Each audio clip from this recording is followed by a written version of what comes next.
I'm turning it on. That's my video camera, Dad. I'm looking for snails, snakes, and bugs, and even mouses.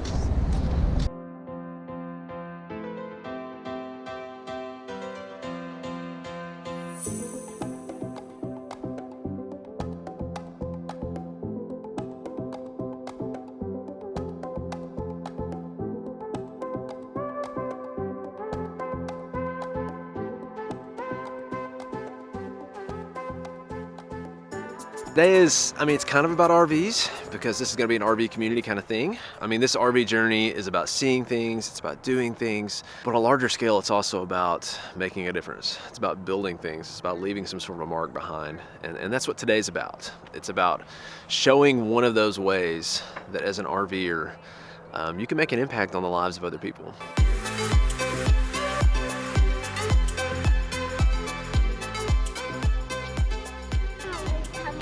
The animals are coming. How many toys do you need, Marissa? Animals that come on. I like my toys. I'm just Hensley's official toy carrier, I think. You're not carrying anything, Hensley.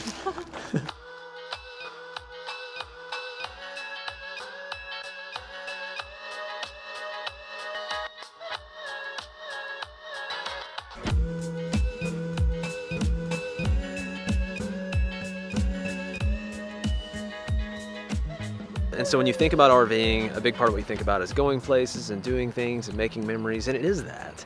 But at the same time, when you downsize, when you're a smaller space, ideally it should free up some of your time. And we have not done as much of this as we should, and we want to do more of it. And we want to at least show more of this kind of thing to you guys. We ran across that Habitat for Humanity actually gets a group together of RVers, and they get together and they build a house. And so that's really awesome that they have that opportunity for people on the road to come together and serve and meet new people and build a sense of community. And well, it is. It's called Caravanners, and that's the goal today, basically. Find out more about it.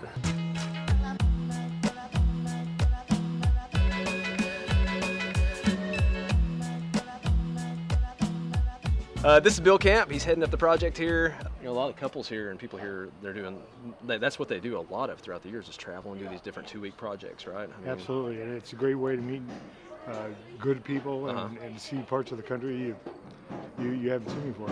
The neatest part about this is you meet the families that are moving into these houses. It touches your heart. And so sometimes you guys were working by yourself, and I think the group was talking about sometimes you're kind of almost heading up a crew of like college students during maybe a 2-week break and things like that too. Sometimes you have a collegiate challenge where in a supervisory position, really, we can help too, of course, but we're there to help the kids and give them some direction on what to do.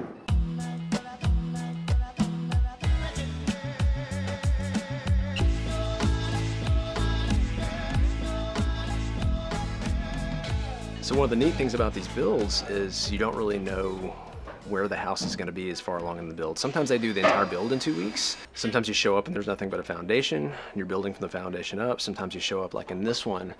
They've been working on this one for a few days with this crew, and before they got here, they already had everything what's called dried in. So they had the walls up and the roof on. That way if bad weather hit, they could just continue to work inside.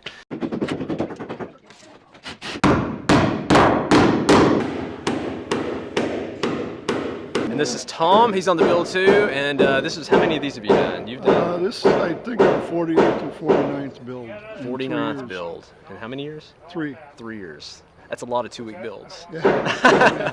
You and your wife, right? My wife and I, yes. Are most of your builds like in this one area, or do you travel the country a whole lot? We travel the country. We've been in Florida, Georgia, North Carolina, Alabama, Mississippi, Louisiana, Hawaii, Nebraska, Minnesota. Last year we were gone 22 weeks. This year it'll be about 26 weeks. Okay. So that's good to see there's ways to balance this out, even if you have a house and you just RV part-time, or if you RV full-time. There's people that do a combination of all that, right? Exactly. What about skill? Let's say don't have a construction background. How big of a deal is that? You don't need to know anything, really. Okay. Retired nurses, we've got a physical therapist, we've got teachers, parole officers. So all across the board, just come in ready to work, and there's always something to do. Yes. That's what you're saying. Yes.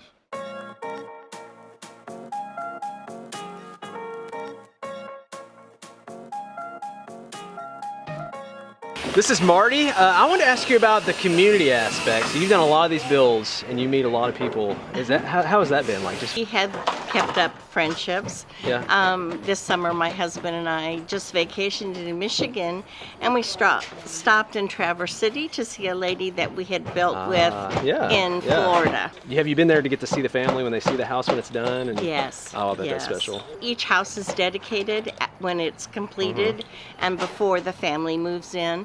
And we've been able to be there for some of those dedications. And yes, the thrill and the joy from the family is just terrific.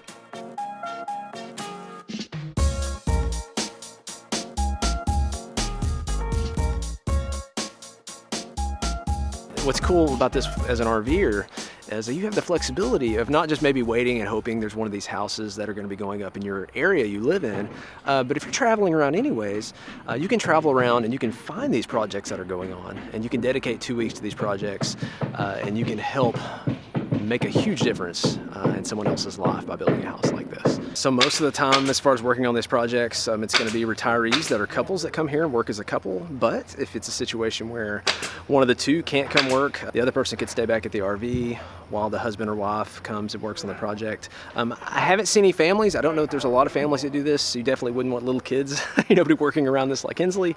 But I don't know, you could probably check if it's a family with a husband-wife situation and one of the two could stay back with the kids, the other one can maybe come work on the projects.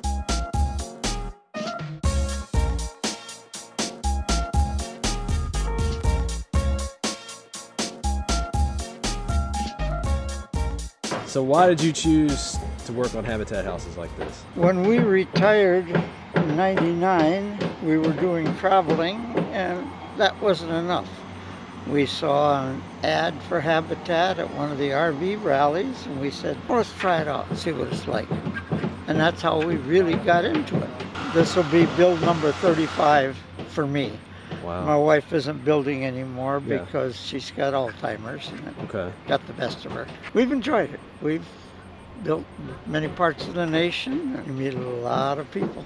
Now, as far as lodging, when you're staying somewhere to work on one of these projects, it's varied from project to project. Sometimes the lodging is 100% covered and you just show up and you do the project.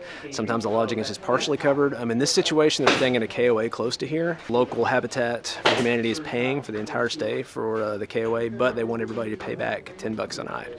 So it's $10 a night for them here on this project. And then sometimes the local project just can't pay anything for lodging, and so you got to take care of lodging yourself and pay for it. But they let you know all this up front, how much of lodging will be paid for and what kind of deal is being worked out for that. Yeah. You ever going to put that down? She's working hard. Oh yeah? Are you working You're hard? working hard or hardly working, Hensley? So why do you guys enjoy doing this with Habitat? We personally enjoy doing it because we love giving back. We'd rather spend our money on people who need it than ourselves as much as we can. We meet wonderful people who are like-minded and also want to give back and serve however they can. And we always just get more, we feel, than we give out of. I don't think you could say it much better than It's that. tough to go second, isn't it? That's why I jumped in there. Hensley, that's a beautiful name. Thank you. Match That's your Mommy's beautiful maiden blue name, eyes. isn't it? Oh, how good. How old are you? I keep interrupting your drinking, don't I? 3. She's loving that. I don't know if she's ever had one of those. I don't think she has. We also get to learn new skills because we get to use tools that we don't normally have at home, and we learn how to do things under supervision of people who are very capable and can teach you how to do it right, or several ways of doing it. Sometimes we go to different builds and they teach us a new way to do it or a different way to do it, so we learn new things all the time.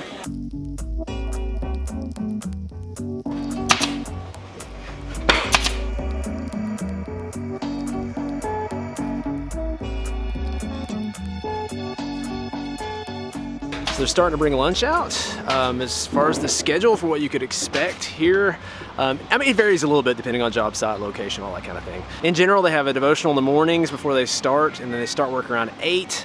They take a morning break around 9:30. They eat lunch at 12, and then they wrap up around 3.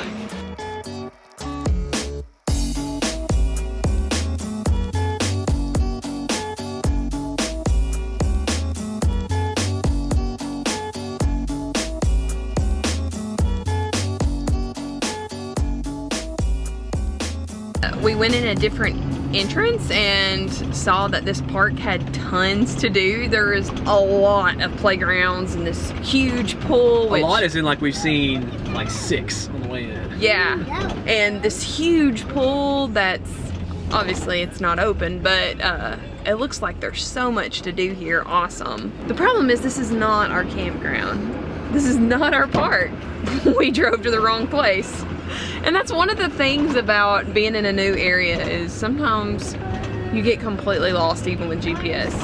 At least for us, we do. In my defense, there's a lot of county parks around here. It's like Scott County Park or something. We're at West Lake County Park. It's only an hour out of the way, so yeah, my bad. It's fun. It's fun to go an hour out of the way, right? This is why we would never be on anything like The Amazing Race or something that involves a sense of direction, because we can't get places with GPS. I mean, like, imagine doing this without GPS. It happens.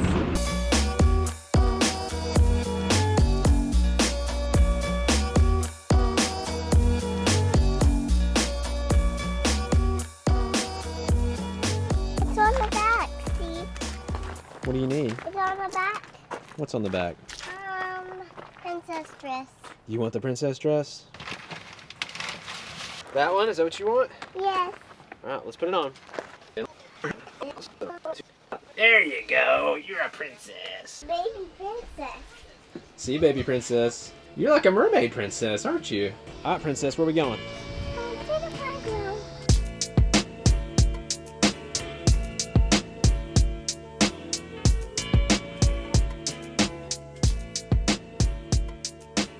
So I think if you're thinking about hitting the road and one of your concerns is, well, we still want to serve and we don't have that sense of community maybe we had in our hometown, this is a good option to do that. And I think if you're on the road and you're starting to feel like, man, you know, we want more purpose maybe than just, you know, just going places and seeing things, and I think this is a good option for people that are already on the road. There are lots of ways of serving. We've been researching. There's children's homes, there's homeless shelters, there's lots of things, and we want to dive into more of that and do more serving.